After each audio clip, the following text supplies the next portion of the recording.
സ്വപ്നങ്ങൾ കാണാത്തവരായി ആരും ഉണ്ടാകില്ല.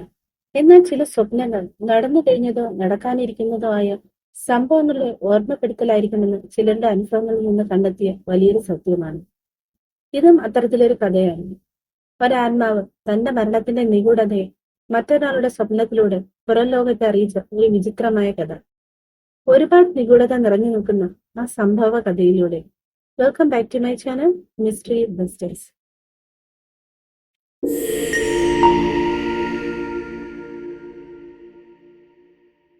ജനുവരി 2000 ജോഡി ഫോസ്റ്റർ എന്ന യുവതിയും അവരുടെ 3 വയസ്സ് പ്രായമുള്ള ഹന്ന എന്ന മകളുമായി മോണ്ടാനയിൽ നിന്ന് കാലിഫോർണിയയിലെ ചിക്കോയിലേക്ക് താമസം മാറി വന്നു. ജോഡി ഒരു സിംഗിൾ മദറായിരുന്നു. അതുകൊണ്ട് തന്നെ സാമ്പത്തികമായി അവർക്ക് ബുദ്ധിമുട്ടുകൾ ഉണ്ടായിരുന്നു. അതിനാൽ തന്റെ കയ്യിൽ ഒതുങ്ങുന്ന ഒരു താമസ സൗകര്യം കണ്ടെത്താനായി ഇവൾ ഒരുപാട് അലഞ്ഞു.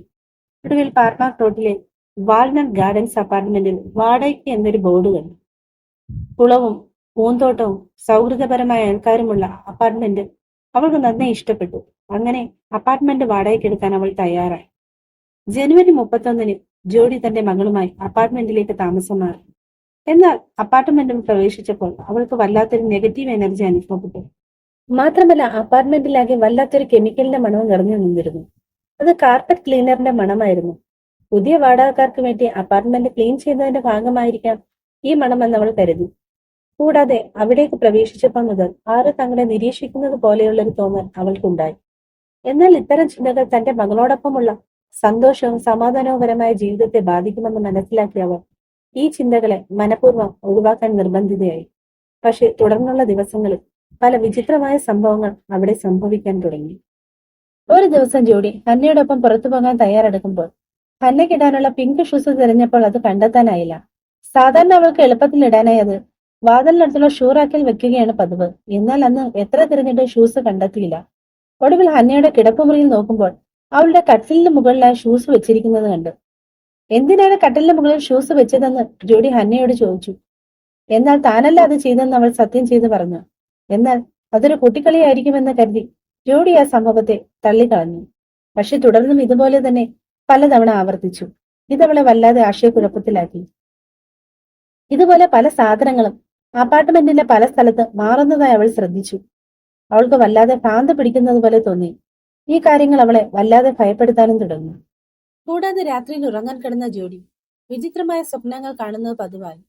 ഒരു ദിവസം സ്വപ്നത്തിൽ 1970കളിലെ വസ്ത്രം ധരിച്ച ഒരു യുവദമ്പതികൾ തന്റെ അപ്പാർട്ട്മെന്റിൽ ആരെയും തിരയുന്നതായി, ആ സമയത്ത് ഇടനാടിയിലൂടെ നടന്നു വന്ന ഹന്നയെ അവർ ബലം പ്രയോഗിച്ചു കൂടെ കൊണ്ടുപോകാൻ ശ്രമിക്കുന്നതായും അവൾ സ്വപ്നം കണ്ടു. അവരെ തടയാനായി ജോഡി നിലവിളിച്ചപ്പോൾ പെട്ടെന്ന് ഹന്ന തവിട്ട് നിറമുള്ള മുടിയുള്ള ഒരു അപരിചിതയായ പെൺകുട്ടിയായി മാറി. ഇത് കണ്ട് അവൾ സ്വപ്നത്തിൽ നിന്ന് ഞെട്ടിയുണർന്നു. ക്ലോക്കിൽ നോക്കിയപ്പോൾ സമയം പുലർച്ചെ 3:37 ആയിരുന്നു.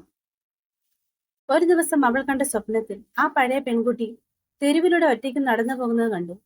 പെട്ടെന്ന് ഒരു നീല നിറത്തിലുള്ള കാർ അവളുടെ അടുത്ത് വന്നു നിന്നു. അതിനകത്ത് അന്ന് സ്വപ്നം കണ്ട ആ പഴയ ദമ്പതികൾ അവളെ കാറിലേക്ക് ക്ഷണിക്കുകയും കാറിൽ കയറിയ പെൺകുട്ടിയുമായി തന്റെ അപ്പാർട്ട്മെന്റിൽ വരികയും അവിടെ വെച്ച് പെൺകുട്ടിയെ ബലമായ മുറിയിൽ പൂട്ടിയിടുകയും ചെയ്തു. പെട്ടെന്ന് ജോഡി സ്വപ്നത്തിൽ നിന്ന് ഞെട്ടിയുണർന്നു. അപ്പോഴും ക്ലോക്കിൽ സമയം 3:37 ആയിരുന്നു. എന്തുകൊണ്ടാണ് ഈ സ്വപ്നങ്ങൾ താൻ കാണുന്നത് എന്ന് അവൾ ചിന്തിച്ചു. എന്നാൽ അവൾക്ക് അതിനൊരു മറുപടി കണ്ടെത്താനായില്ല. ഇങ്ങനെ ദിവസങ്ങൾ കടന്നുപോയി.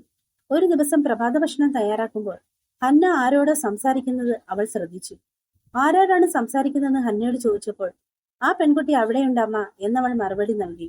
എന്നാൽ അവൾ അത് വിശ്വസിക്കാൻ തയ്യാറായില്ല. എന്നാൽ ആ പെൺകുട്ടി അവിടെയുണ്ട് എന്ന് ഹന്ന നിർബന്ധമായും പറഞ്ഞു.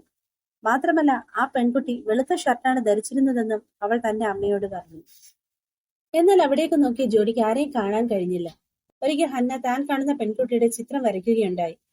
അവൾ വരച്ച ചിത്രത്തിൽ ഒരു പെൺകുട്ടിയെ 2 പേർ ചേർന്ന് തൂക്കിലേറ്റുന്നതും അവളെ ഉപദ്രവിക്കുന്നതുമായ ചിത്രമാണ് അവൾ വരച്ചിരുന്നത്. ആ പെൺകുട്ടിയെ ഹന്ന മൈലിസ് എന്നാണ് വിളിച്ചിരുന്നത്. അവൾ തന്റെ കാവൽ മാലാഖയാണെന്നും ഹന്ന പറഞ്ഞു. അവളുടെ കണ്ണുകൾ, തവിട്ട് നിറത്തിലുള്ള മുടി, വസ്ത്രങ്ങൾ കൂടാതെ അവളെക്കുറിച്ചുള്ള മറ്റു കാര്യങ്ങൾ അവൾ തന്റെ അമ്മയോട് പറഞ്ഞു. ഹന്ന വിചാരിച്ചിരുന്നത് മൈലിസ് എന്ന പെൺകുട്ടി അവളുടെ അമ്മയുടെ സുഹൃത്തായിരിക്കും എന്നാണ്. അതിനാൽ അവൾ പെൺകുട്ടിയെ കാണുകയും സംസാരിക്കുകയും ചെയ്യുക പതിവായിരുന്നു. രാത്രിയിൽ കിടക്കാൻ നേരം മൈലിസ് തന്റെ നെറ്റിയിൽ ഉമ്മ വയ്ക്കാറുണ്ടെന്ന് ഹന്ന തന്റെ അമ്മയോട് പറഞ്ഞു. ഇതൊക്കെ ഹന്നയുടെ വെറും സങ്കല്പമാണെന്ന് ജോഡി കരുതി. ഒരു ദിവസം ജോഡിയും ഹന്നയും അത്താഴം കഴിക്കാൻ പുറത്തുപോയി തിരികെ വന്നപ്പോൾ വാൾ ഫോൺ റിസീവർ അവിടെ കാണാത്തത് അവർ ശ്രദ്ധിച്ചു. അതന്വേഷിച്ചു ചെന്നപ്പോൾ കിടപ്പുമുറിയിൽ നിലത്ത് കിടക്കുന്ന നിലയിൽ അത് കണ്ടെത്തി. കൂടാതെ ഹന്നയുടെ കളിപ്പാട്ടങ്ങളെല്ലാം ഒരു കൂമ്പാരമായി കൂട്ടിയിട്ടിരിക്കുന്നു. അതിന്റെ മുകളിലായി ഹന്നയുടെ സിംഗർ സ്നോർട്ട് ഏർണി ഡോളിനെ കഴുത്തിൽ ഷൂലേസ് കുരുക്കിയിട്ട നിലയിൽ കണ്ടെത്തി. ഇത് കണ്ടയുടനെ ജോഡി ഹന്നയോടൊപ്പം അപ്പാർട്ട്മെന്റിൽ നിന്ന് ഇറങ്ങിയോടി. ജോഡി ഉടനെ പോലീസിന് വിവരം അറിയിച്ചു. എന്നാൽ പോലീസ് കംപ്ലൈന്റ് എഴുതിയെങ്കിലും അതത്ര കാര്യമായി എടുത്തില്ല. അവൾ തന്റെ മകളോടൊപ്പം തിരികെ അപ്പാർട്ട്മെന്റിലേക്ക് വന്നു. കുറച്ചു ദിവസം വലിയ കുഴപ്പമൊന്നുമില്ലാതെ കടന്നുപോയി. അങ്ങനെയിരിക്കെ ഒരു ദിവസം ടിവിയുടെ ഉച്ചത്തിലുള്ള ശബ്ദം കേട്ട് ജോഡി ഞെട്ടിയുണർന്നു. സമയം നോക്കുമ്പോൾ പുലർച്ചെ 3:37 അവൾ ഹാളിൽ ചെന്ന് നോക്കുമ്പോൾ ടിവി ഓണായിരിക്കുന്നു. കൂടാതെ കിച്ചണിലെ ഡോറുകൾ താനെ തുറക്കുകയും അടയ്ക്കുകയും ചെയ്തു. മാത്രമല്ല ഗ്യാസ് സ്റ്റൗ താനെ കത്തിയിരിക്കുന്നു. പെട്ടെന്ന് ഹന്നയുടെ ഏർണി പാവ ഉച്ചത്തിൽ വിളിച്ചു പറഞ്ഞുകൊണ്ടിരിക്കുന്നത് കേട്ടു. എനിക്ക് വളരെ സന്തോഷമായി. ഇത് കണ്ടയുടനെ ജോഡി പാവയുടെ ബാറ്ററി ഊരിമാറ്റി. എന്നിട്ടും ആ പാവ അതുപോലെ തന്നെ പറഞ്ഞുകൊണ്ടിരുന്നു. അവിടുത്തെ ലൈറ്റുകളെല്ലാം തന്നെ ഓണാവുകയും ഓഫാവുകയും ചെയ്തു. ഭയന്നു വിറച്ച ജോഡി ഹന്നയും എടുത്ത് അവിടുത്തെ അയൽക്കാരനും അപ്പാർട്ട്മെന്റിലെ മാനേജറുമായ അയാളുടെ അടുത്തേക്ക് ഓടി. അപ്പാർട്ട്മെന്റിൽ എന്തൊക്കെ കുഴപ്പമുണ്ടെന്ന് അവൾ അവരോട് പറഞ്ഞു. ഉടൻ തന്നെ അയാൾ തന്റെ നായും എടുത്തുകൊണ്ട് അപ്പാർട്ട്മെന്റിലേക്ക് വന്നു. അപ്പാർട്ട്മെന്റിൽ കയറി ഉടൻ തന്നെ നായ കയ്യിൽ നിന്ന് ചാടി താഴെ ഇറങ്ങി ഭയങ്കരമായി കുരയ്ക്കാൻ തുടങ്ങി. പെട്ടെന്ന് ഫോണിന്റെ കേബിൾ അന്തരീക്ഷത്തിൽ തന്നെ കറങ്ങാൻ തുടങ്ങി. ഇത് കണ്ട് എല്ലാവരും പുറത്തേക്ക് ഓടി. അപ്പോഴേക്കും സമയം പുലർച്ചെ 6 മണിയായിരുന്നു. ജോഡി തന്റെ നിസ്സഹായാവസ്ഥയോർത്ത് സ്വിമ്മിംഗ് പൂളിന്റെ അരികിലിരുന്ന് കരയാൻ തുടങ്ങി. അപ്പോൾ ഏകദേശം 25 വർഷമായി അപ്പാർട്ട്മെന്റിൽ താമസിക്കുന്ന ഒരു വൃദ്ധൻ അവളുടെ അടുത്തേക്ക് വന്ന് അവളോട് പറഞ്ഞു, ജോഡി, നിനക്കറിയാമോ, ആ അപ്പാർട്ട്മെന്റിൽ ആരും അധികം നാൾ താമസിച്ചിട്ടില്ല. ഇത് കേട്ട് ജോഡി അയാളോട് പറഞ്ഞു, എന്താണ് നിങ്ങൾ പറയുന്നത്? എന്താണ് കാരണം? ദയവായി എന്നോട് പറയൂ.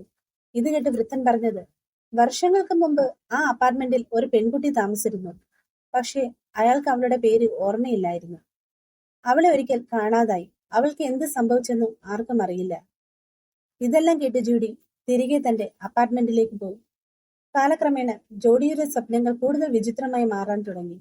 ഒരിക്കൽ ജോഡി കണ്ട സ്വപ്നത്തിൽ ദമ്പതികളുടെ കാറിന്റെ പിന്നിൽ കൈകൾ ബന്ധിച്ച നിലയിൽ യുവതിയെ കണ്ടു. അവൾ നിലവിളിക്കാൻ ശ്രമിച്ചു. പക്ഷേ അവൾക്ക് അതിന് കഴിഞ്ഞില്ല. കാരണം അവളുടെ തലയിൽ തടി കൊണ്ടുണ്ടാക്കിയ പെട്ടി പോലെയുള്ള ഒരു മാസ്ക് ധരിപ്പിച്ചിരുന്നു. അവർ അവളെ ഒരു വീടിന്റെ ബേസ്മെന്റിലേക്ക് കൊണ്ടുപോയി. അതൊരു തടവറ പോലെയായിരുന്നു. അവിടെ ചങ്ങലകൾ, പീഡന ഉപകരണങ്ങൾ, ഒരു വലിയ ലോഗിംഗ് ഹൂക്ക്, ഒരു ലൈറ്റ്, ഇതൊക്കെ ഉണ്ടായിരുന്നു.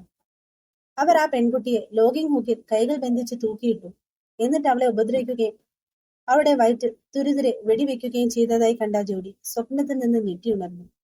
എന്നാൽ ജോഡി കണ്ട മറ്റൊരു സ്വപ്നത്തിൽ പെൺകുട്ടി തന്റെ ജീവന് വേണ്ടി അയാളോട് കേണപേക്ഷിക്കുകയും എന്നെ വെറുതെ വിട്ട് ഞാനാരോടും ഒന്നും പറയില്ല എന്നവൾ കരഞ്ഞപേക്ഷിച്ചു. ഇത് കേട്ടയുടൻ അയാൾ ശബ്ദമുണ്ടാക്കാതിരിക്കാൻ അവളുടെ കഴുത്ത് മുറിക്കാൻ തുടങ്ങി. എന്നാൽ രക്തം ഒലിച്ചിറങ്ങുന്നത് കണ്ട അയാൾ അവളെ അവിടെ ഉപേക്ഷിച്ചു ബേസ്മെന്റിൽ നിന്ന് മുകളിലേക്ക് പോയി. അവിടെ കരഞ്ഞുകൊണ്ടിരിക്കുന്ന ഭാര്യയോട് തന്നെ സഹായിച്ചില്ലെങ്കിൽ നിന്റെ അവസ്ഥ ഇതായിരിക്കുമെന്ന് ഭീഷണിപ്പെടുത്തി. അത് കേട്ട് അവൾ അയാളെ സഹായിക്കാനായി ബേസ്മെന്റിൽ ചെന്ന് നോക്കിയപ്പോൾ ആ പെൺകുട്ടി മരിച്ചു കഴിഞ്ഞിരുന്നു.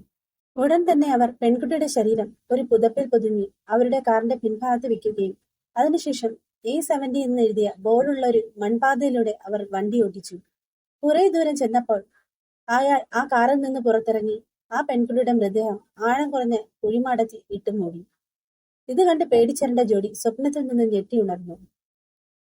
അപ്പോഴേക്കും സമയം പുലർച്ചെ 3:37 ഇനി ഒരു നിമിഷം അപ്പാർട്ട്മെന്റിൽ താമസിക്കാൻ അവൾ തയ്യാറല്ലായിരുന്നു. ജോഡി ഉടൻ തന്നെ തന്റെ മകൾ ഹന്നയുമായി അപ്പാർട്ട്മെന്റിൽ നിന്ന് താമസം മാറി. അങ്ങനെ ഇരിക്കെ ജോഡി ജോയൽ എന്നൊരാളുമായി പരിചയപ്പെടുകയും അയാളുമായി സ്നേഹത്തിലാവുകയും ചെയ്തു. ജോഡി തന്റെ കഥ ജോയലിനോട് പറഞ്ഞു. കഥ കേട്ടതിനു ശേഷം ജോയൽ കാർല നോർട്ടന്റെ പെർഫെക്റ്റ് വിക്ടിം എന്ന പുസ്തകത്തിനെ കുറിച്ച് ജോഡിയോട് പറഞ്ഞു. ആ പുസ്തകത്തിൽ ജോഡി താമസിച്ചിരുന്ന അപ്പാർട്ട്മെന്റിൽ വർഷങ്ങൾക്ക് മുമ്പ് താമസിച്ചിരുന്ന ഒരു പെൺകുട്ടിയെ നിഗൂഢമായ സാഹചര്യത്തിൽ കാണാതായതിനെ കുറിച്ച് വിവരിച്ചിരിക്കുന്ന കാര്യം ജോഡിയോട് നോയൽ പറഞ്ഞു. 19-കാരിയായ മേരി എലിസബത്ത് സ്പാൻഹാക്ക് ആയിരുന്നു ആ പെൺകുട്ടി. മണിക്കൂറുകളോളം ലൈബ്രറിയിലെ മൈക്രോഫിഷ്യൽ തിരഞ്ഞപ്പോൾ അവളുടെ വിലാസം ഉൾപ്പെടെയുള്ള അവളുടെ തിരോധാനത്തെക്കുറിച്ചുള്ള ഒരു ലേഖനം അയാൾ കണ്ടെത്തി. അവൾക്കൊരു വിളിപ്പേരുണ്ടായിരുന്നെന്നും അയാൾ കണ്ടെത്തി. മാലിസ്, അതായിരുന്നു ആ പേര്. മാലിസിനോട് സാമ്യമുള്ള പഴയ അപ്പാർട്ട്മെന്റിലെ പെൺകുട്ടിയെ ഹന്ന മൈലിസ് എന്ന് വിളിച്ചിരുന്ന ജോഡി ഓർത്തു. ജോഡി മാലിസിനെ കുറിച്ച് ഹന്നയോട് പറയുകയും അവളുടെ ഫോട്ടോ ഹന്നയെ കാണിക്കുകയും ചെയ്തു. ഫോട്ടോ കണ്ടയുടൻ ഹന്ന പറഞ്ഞത് അപ്പാർട്ട്മെന്റിൽ കണ്ട ആ പെൺകുട്ടി മാലിസ് തന്നെയാണെന്നാണ്. മാത്രമല്ല ഹന്ന വരച്ച പെൺകുട്ടി ധരിച്ചിരുന്നതും വെളുത്ത സെറ്റും ജീൻസുമായിരുന്നു. മാലിസിനെ കാണാതായ സമയത്ത് അവൾ ധരിച്ചിരുന്ന വേഷവും അതുതന്നെയായിരുന്നു. താൻ സ്വപ്നത്തിൽ കണ്ട പെൺകുട്ടി മാലിസ് ആണെന്ന് ജോഡിയും തിരിച്ചറിഞ്ഞു. മാലിസിന് എന്താണ് സംഭവിച്ചെന്ന് കണ്ടെത്താൻ അവൾ ആഗ്രഹിച്ചു. അങ്ങനെ അവളുടെ അന്വേഷണത്തിനൊടുവിൽ അവൾ കണ്ടെത്തിയ സംഭവം ഇപ്രകാരമായിരുന്നു. ഏണസ്റ്റിന്റെയും ഡൊറോത്തിയ സ്പാൻഹാക്കിന്റെയും 7 പെൺമക്കളിൽ ഒരാളായിരുന്നു 19-കാരിയായ മാലിസ് സ്പാൻഹാക്ക്. അവരുടെ മൂത്ത മകളുടെ പേര് മാർത്ത എന്നായിരുന്നു. മാർത്തയേക്കാൾ 3 വയസ്സിന് ഇളയതായിരുന്നു മാലിസ്.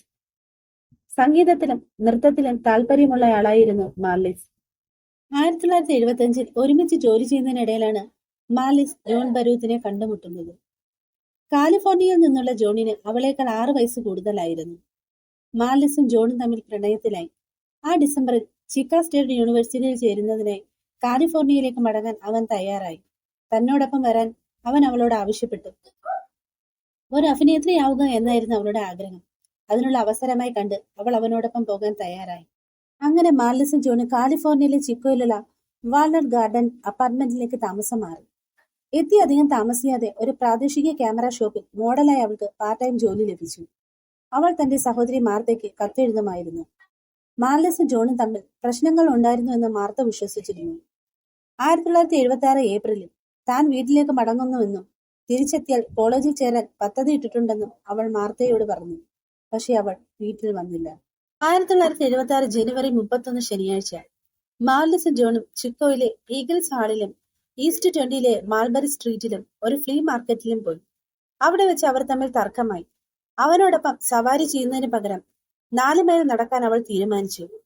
ഫ്ലീ മാർക്കറ്റിൽ നിന്ന് മാൻഗ്രോവ് അവന്യൂയിലൂടെ നടക്കുമ്പോൾ വൈകുന്നേരം 4 മണിക്ക് അവൻ അവളെ അവസാനമായി കണ്ടു. പിന്നീട് ആരും അവളെ കണ്ടില്ല, അവളെ കുറിച്ച് കേട്ടില്ല. ഫെബ്രുവരി 2-ന് അവൾ വീട്ടിലെത്താതിരുന്നപ്പോൾ അവളെ കാണാനില്ലെന്ന് ചിക്കോ പോലീസ് ഡിപ്പാർട്ട്മെന്റിൽ പരാതിപ്പെട്ടു. ജോണിനെ പോലീസ് വിശദമായി ചോദ്യം ചെയ്തു. അവളുടെ കാമുകനും കൂടാതെ അവളെ അവസാനമായി കണ്ടയാളെന്ന നിലയിൽ അവനെ സംശയാസ്പദമായി കണക്കാക്കി. മാലിസിന്റെ കുടുംബക്കാർ അവളെ അന്വേഷിക്കാനായി ചിക്കോയിലേക്ക് വന്നു. മാലിസിനായുള്ള തിരച്ചിൽ രാജ്യവ്യാപകമായി വ്യാപിച്ചു. FBI ഇടപെട്ടു. എന്നാൽ അവളുടെ ഒരു തുമ്പും കിട്ടിയില്ല. തുടർന്ന് 1984 നവംബർ 7-ന് മാലിസിന്റെ തിരോധാനത്തിന് 8 വർഷത്തിനു ശേഷം റെഡ് ബ്ലഫ് പോലീസ് ഡിപ്പാർട്ട്മെന്റിലെ ഡിറ്റക്റ്റീവ് അൽ ഷാംലിനോട് ചിക്കോയിൽ നിന്ന് 47 മൈൽ അകലെ കാലിഫോർണിയയിൽ റെഡ് ബ്ലഫിലുള്ള നെസ്രിൻ ചർച്ചിലേക്ക് അത്യാവശ്യമായി പോകാൻ അദ്ദേഹത്തിന്റെ സുപ്പീരിയർ ഓഫീസർ പറഞ്ഞു. ഡിറ്റക്റ്റീവ് ഷാംലിൻ പള്ളിയിൽ ചെന്നപ്പോൾ പാസ്റ്ററിനോടൊപ്പം ജാനിസ് ഹൂക്കർ എന്ന സ്ത്രീയെ കണ്ടു. അവൾ അങ്ങേയറ്റം അസ്വസ്ഥതയും വിഷമത്തിലുമാണെന്ന് അയാൾ ശ്രദ്ധിച്ചു. 1976 തന്റെ ഭർത്താവ് കാമറൂൺ ചിക്കോയിൽ നിന്ന് ഒരു യുവതിയെ തട്ടിക്കൊണ്ടുപോയി കൊലപ്പെടുത്തിയെന്ന് അവൾ പാസ്റ്ററിനോടും ഡിറ്റക്റ്റീവിനോടും സമ്മതിച്ചു. മാലിസ് ഫാൻഹാക്ക് അവളുടെ ഡ്രൈവിംഗ് ലൈസൻസിൽ നിന്ന് ജാനിസ് മാർലിസിന്റെ പേര് കണ്ടെത്തി. കാമറൂണിനെ ഭയന്നാണ് താൻ മുന്നോട്ട് വന്നതെന്ന് ജാനിസ് പറഞ്ഞു.